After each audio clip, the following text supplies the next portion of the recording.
안녕하세요. TS 성형외과 이승찬 원장입니다. 오늘 주제는 많은 분들이 궁금해하시는 코 수술을 한 번 하면 계속 손봐야 된다는 환자분들의 생각에 대해서 한번 얘기를 좀 나눠보려고 합니다.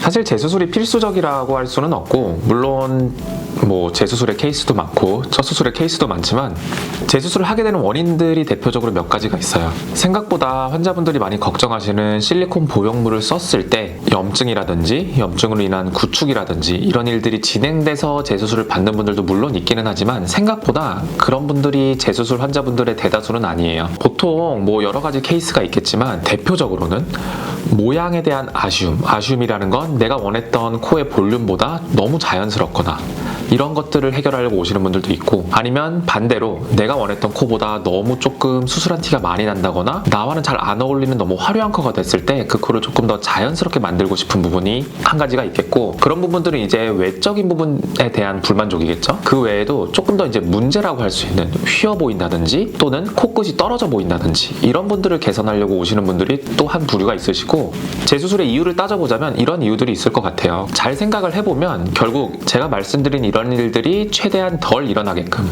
하는 수술을 생각해보는 게 재수술을 조금 피할 수 있는 방법들이라고 생각을 해요. 재수술이라는 건 사실은 첫 수술하는 분들도 그렇고 재수술을 하는 사람들도 그렇고 당연히 그 누구든 수술을 다시 하고 싶어 하지는 않죠. 그러면은 그렇게 했을 때 우리가 재수술을 하게 되는 이유들을 최대한 피하면 좋은데, 그렇게 하기 위해서는 코 수술의 전반적인 내용을 알고 계시면 좋아요. 염증이나 구축을 제외한 많은 부분들은 코끝 지지대가 효율적으로 정확한 위치에 있을 때는 크게 발생하지가 않아요. 그러면 코끝의 높이라든지 위치를 정하는 이런 부분들을 어떻게 하면은 조금 더 안정적으로 세울 수 있는지, 그리고 이렇게 모양을 만들었을 때 시간이 오래오래 지나도 그런 일들이 코끝이 떨어진다든지 휜다든지 이런 일들이 덜 일어날 수 있는 그런 재료를 선택하는 게 저는 제일 중요하다고 생각을 해요.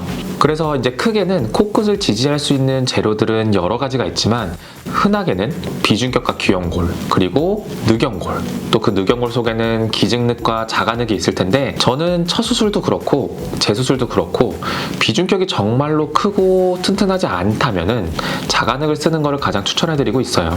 자가늑은 당연히 가슴 아래쪽에 흉터랑 통증이 생기기 때문에 그 부분을 부담스러워 하시는 분들이 당연히 많은데, 자가늑의 특징은 우리 몸에 원래 있던 재료를 코끝으로 옮겨서 지지대를 세우기 때문에 우선 면역 반응이 크게 일어나지 않아요.